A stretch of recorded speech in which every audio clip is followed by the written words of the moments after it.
This is a new studio setup, so here's hoping it all works.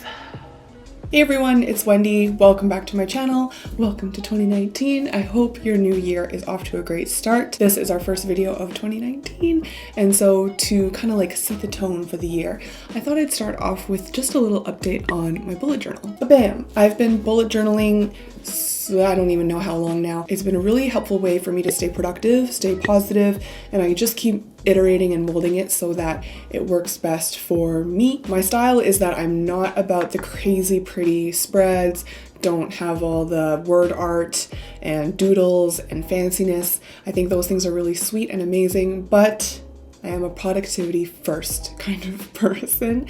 And so the number one thing it has to serve for me is function above form. And then with form, I do like the least amount of effort needed to make it look nice. And if you want to see my original bullet journal video to see how I got started without being intimidated, I'll put the link in the description. If you notice me making weird spelling mistakes or skipping numbers when I'm counting, I'm really sorry about that.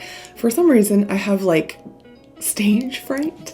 Like I'm fine when I'm bullet journaling by myself, but then the moment the camera was on, I'm just like dur and can't spell anything. So yeah, please excuse me. This is the journal that I'm on right now. So I did start with the Moleskine Grid Dot, and I highly recommend that for anyone who's starting out brand new because the Grid Dot just makes it so easy for things to stay nice and neat. However, my bestie was so sweet and she bought me this journal, which has "With Wendy" embossed on it. It's from Shinola Detroit, if you're familiar with their notebooks. And now that it's embossed with my name, I gotta use it. This is actually completely blank paper. At first I was worried that that would make things really messy, but I've actually really enjoyed the freedom of it. So what I'm going to share today works perfectly fine for Grid Dot, and if you're feeling adventurous, works fine for no Grid Dot at all. Let's get into it, and at the end I will show you what I do on a day-to-day basis to try and stay productive and get my things done. Girl is trying to get to work here. Let's open this up to a brand new page. I'm going to put in a clip and show you the writing utensils that I've been using. Very minimal combination. I've got my Muji Black 0.38 for everyday writing. Then I've picked up one of my softer colors for the Zebra mild liner. I've got two Tombow calligraphy brush pens. This one has a harder tip and this black one has a softer tip. So they kind of give different results. Certainly you can go as fancy as you like for this, but I'm just in a minimal mood. So I've got January. I write that out with the Tombow softer tip. That's the one in black. It gives you a nice little thin and thick variation that I think helps to set the tone for a title. Next up on the left side, I've been going through setting daily priorities for every single day of the month. And the way I've been doing this is I put all the numbered days of the month going down straight.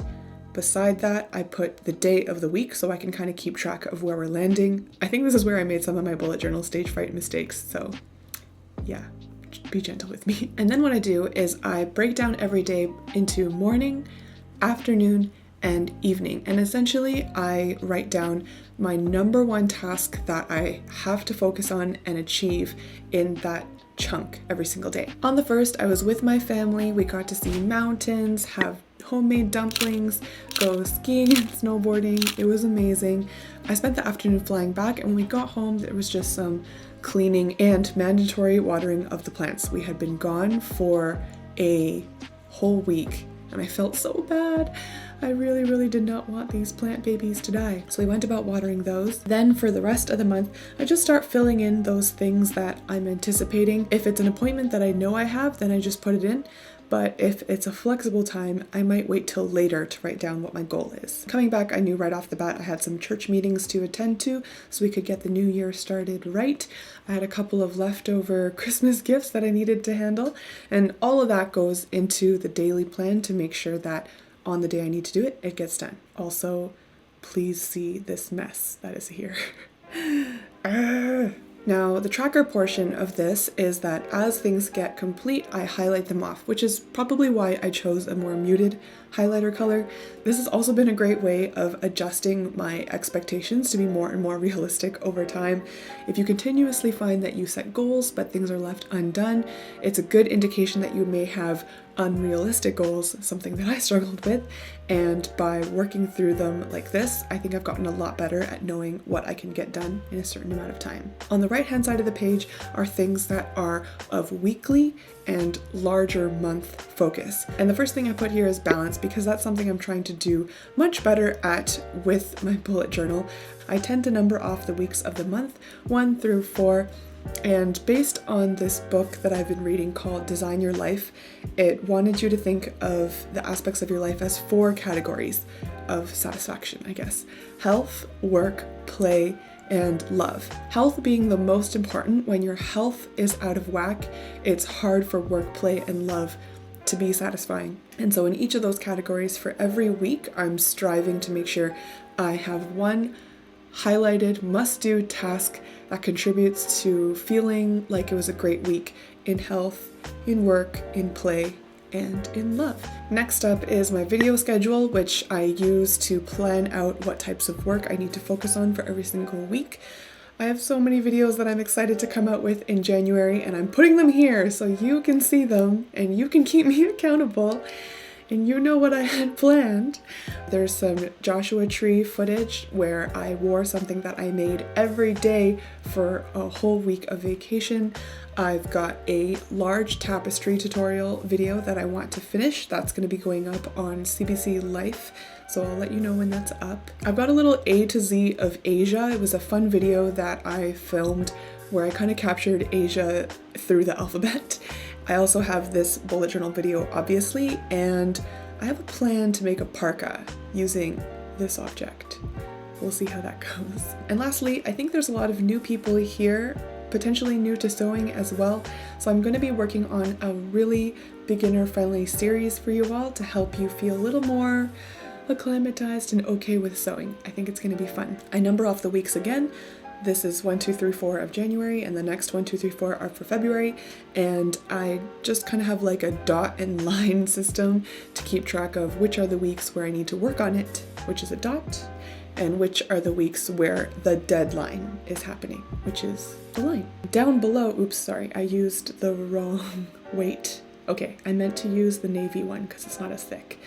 Okay, down below is where I keep track of some people or contacts that I want to stay in touch with. This is something that just on a personal level I'm not amazing at, and by writing it down, it makes it a lot easier to remember that I want to reach out to these people. So as I reach out to them, catch up with them, I'll highlight them, and if any of them I mean to talk to again next month, I'll just carry them on over and we'll keep in touch. Beside that, I like to do a little bit of a long to-do, which is the to-dos that are a bit bigger and I just want to get them done at some point in the month, but I just don't know when yet. This can be a whole bunch of different errands, like I need to consign this Phillip Lim bag. We got a Murphy bed in the studio, but it doesn't close perfectly, so it needs a little bit of adjusting. There's like birthday, budgeting, whatever stuff coming up. Also, I need to put away the tree. Sorry. And so that's all like waiting for a spot on the left-hand side. And the last thing that I am trying to keep track of in here is reading. I'm really not good at making time for reading because I think I just don't really know how to relax like that. And so here I've been putting down the titles of the books that I'm reading, and I give myself a little tally tick every time I sit and open it. That's my only goal, just open the book and start reading. So this first one I've read twice this month already. I'm really happy with the way my bullet journal is now because I've put in things that help with my daily productivity and goal setting. There's weekly things to track like the balance of my life and take care of myself, not just work, but also have fun and see friends. And also getting those things done that like you keep waiting to do if there's like a rainy day or for some reason you're just like full of energy to do it one day, but you know that that might not ever happen, and a lot of those tasks get left undone. So this setup has helped me a lot even with those things. So every day I refer back to that first monthly page because it helps me remember what my top priorities were for the day, what kinds of things I'm excited about that are like good for my health. And then I go to the newest available spot and start planning out my day. I'll write down the day of the week, the month, and for the sake of practicing my calligraphy, I've been trying to calligraph the day of the week. That forms the big header of every single day so I can see it nice and clearly when I need to refer back. Underneath that, I just put a schedule, and the way I've been doing this is breaking it down by the hour. So whatever time I happen to wake up, I try to make that like 7, 8, latest 9. I write down the numbers all the way down to number 10 p.m., which is when I aim to go to bed. We don't always succeed, but we try. And I write down a goal for every single one of those hours, the specific little tasks that are going to help me get to the big goal for the day. Beside that, I put down today's success, and I use that space to write down 3 things that are my big goals that I'll kind of define as whether or not today was a successful day. And that kind of leaves a blank space, which I will use to write down a couple of my thoughts, what happened that day, what happened yesterday, just like a little running log of things that I kind of want to dump out of my brain into the book. I really like the setup right now because it's there whenever I want to use it to help my productivity, and if I just want to get right into my work, then I don't have to touch it. So like you can see, it's like 3rd, 4th, 5th, nothing happened to the 6th, went straight to the 7th, all happy. That's my bullet journal update to kick off 2019. I really hope that whatever goals or dreams you want to accomplish this year, that you feel empowered to do so. Write it down, break down that plan. I obviously have a lot of things that I want to accomplish this year with you, for myself. 2019 is the year for you. Yeah, I've been loving these like motivational dance memes that go up on YouTube. They're all like, girl, you got this. If you want to subscribe, then I'll see you in my next video. Bye for now. Check out this setup. My table, my ring light, my stuff, my shorts. Bye.